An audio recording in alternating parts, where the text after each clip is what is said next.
every once in a while, I felt a little invisible to my peers. I think everybody feels that at some point. I still feel that way sometimes. Yeah, I think that's a really universal feeling. Yeah. A feeling, and I think it's relative, where it's like somebody might feel invisible, and then you might also inadvertently, without your knowledge, make someone else feel invisible. I think it's like one of those things where everybody feels that and then doesn't realize that they, without even trying, accidentally make someone else feel that way. Right. Like, I think it's just this kind of universal thing that happens, you know, unfortunately. Interesting. Odd thing to say, but it just is. It No, just not an was odd interesting. Thing to say. I think it's kind of a universal parallel of the human condition to be perfectly, esoteric in a rewatch podcast about a children's show.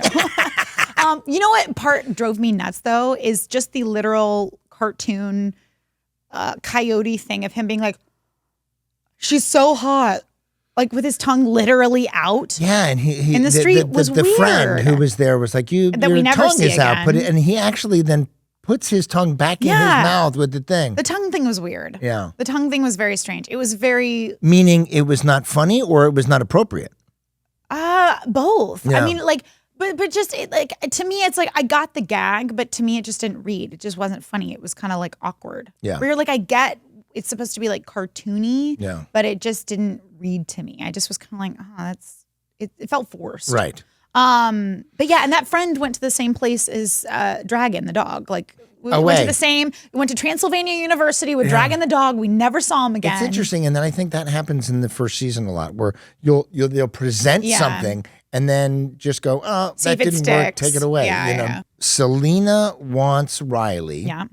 David wants Kari. And David wants Kari. And so now we go to the baseball game where David tries to impress Kari and Selena's trying to get Riley's attention, which of course we did the baseball game because Peter Murrieta, who we talk about all the time, the showrunner, his son Joaquin, who is in the episode, he's pitching in the very beginning. Wasn't his team that he played on at the time called the Aztecs? That's why we called the team that, right? I'm guessing the answer to that is yes. Yeah. I don't remember that, but Peter's it's probably a huge baseball person, and Joaquin now is a recruiter. And was for a baseball playing, team, and was playing. Play in college and stuff? Yeah. He was a huge baseball player. Amazing. Still is involved with baseball in a big way, and so cute. Peter's, kids would come to the set, and they were so. It was nice to meet everybody's, offshoot. I mean, they're kids. They're offspring. Their offspring. Their spawn. Yeah, they just were really nice, and I was really happy that he was in the episode. It was really cool to see, and I think it made everybody so approachable, because sometimes I feel like being a kid on a set, you're expected to be an adult, right? But on Wizards, because it was a kid show, and oftentimes I feel like where kid shows go wrong is when you're on a kid show, but yet you're still expected to be an adult, which, don't get me wrong, we were expected to be professional and things like that, but everybody had kids. So it was a very family-friendly environment. You brought your kids. That's what I was trying to say. Peter brought his kids. Yeah. So we were expected to be professional, but at the same time, there were other kids around that weren't in the business. And so it was a very family-friendly environment. And the adults knew how to be around kids because they were parents. And I think that made a huge difference. Right. No, I agree. And so that was something that I remember, like Gigi and Perry, Gigi talked about how she was cognizant of the fact that we were kids and to make sure that we had a childhood. And I don't think that would have happened if there weren't so many parents around. Yeah. And it created a really safe space for us, which was nice. But anywho. I agree. Yeah. Well, at the baseball game, another fun cameo is, so Max is like, I was going to say rizzing, but rizzing means hitting on now, apparently, in Gen Z language. Well, yeah. I mean, you and I don't know because we're old farts now. Is it rizzing or razzing?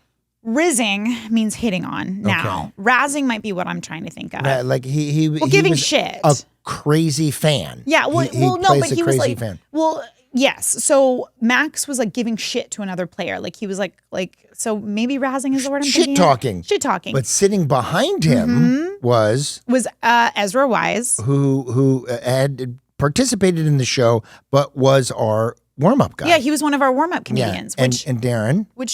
Who those of you who don't know, I'm going to pull a DeLuise.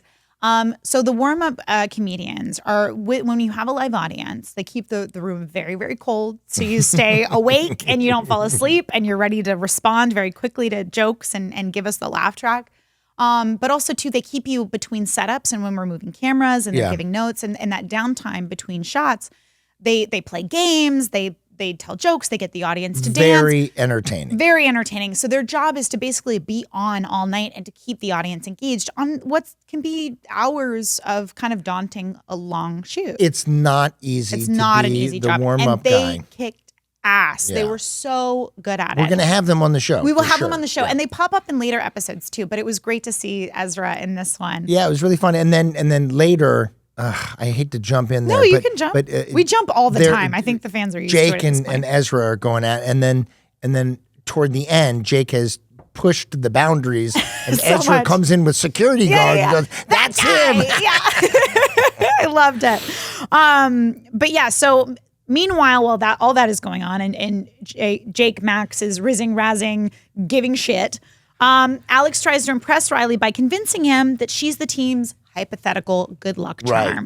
Right. And Jerry later finds out that Justin's been using magic in order to make the team and decides that Justin's punishment will be playing without using magic, in which case, of course, because Justin's more about smarts rather than brawn, right, he loses.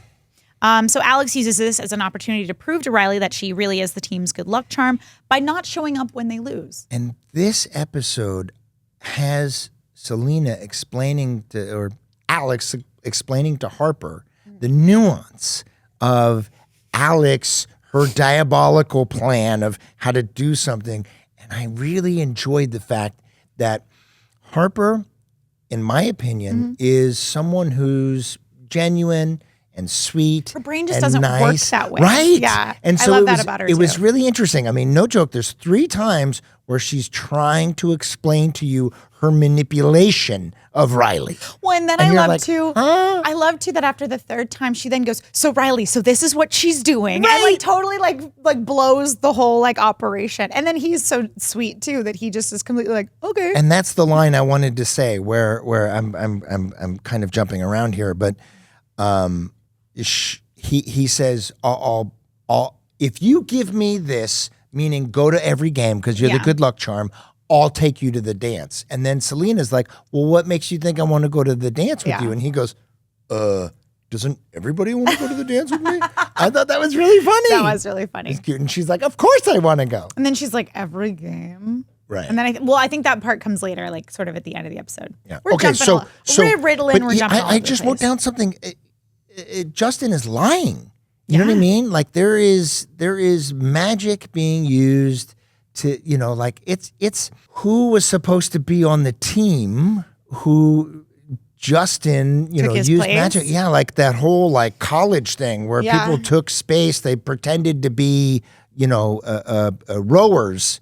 What's her name's daughters, right? And then 2 people didn't get to go to that school because they unfairly took their positions. Well, but that's the thing is like you have to think about when you make a decision. For every action, there's an equal and opposite reaction, right? It's Newton's law. I forget which number. I think it's his 3rd law, but it's the same is true for every decision you make, right? Like I remember, which granted, I do believe to a certain extent that everything happens for a reason, but like Selena, for example, was supposed to be in Camp Rock. I know this. Yeah, so she was supposed to be in Camp Rock, and then she turned it down because she wanted Demi to be able to do it. She was offered Camp Rock, and then was like, and granted, this is speculation.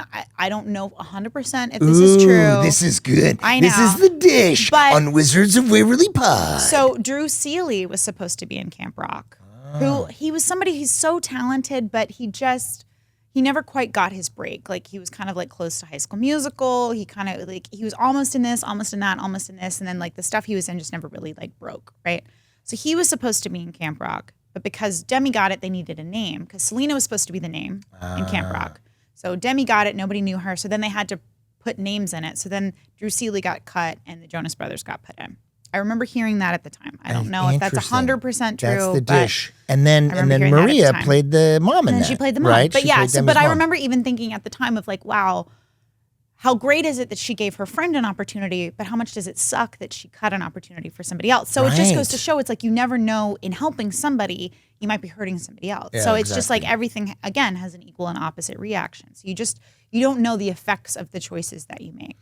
Yeah, and I think I've mentioned this to you before, but Charlie Wilson's War, Philip Seymour Hoffman has a wonderful speech where he's like, well, here's good news, but is it? And then it turns into bad news. And then that bad news turns into good news, you know? Hey, thank you so much for watching this clip of Wizards of Waverly Pod. And for the full episode, go to the Wizards Pod YouTube channel. The link is in the description. And for exclusive weekly bonus content, join our Patreon now. There's a link in the description for that too.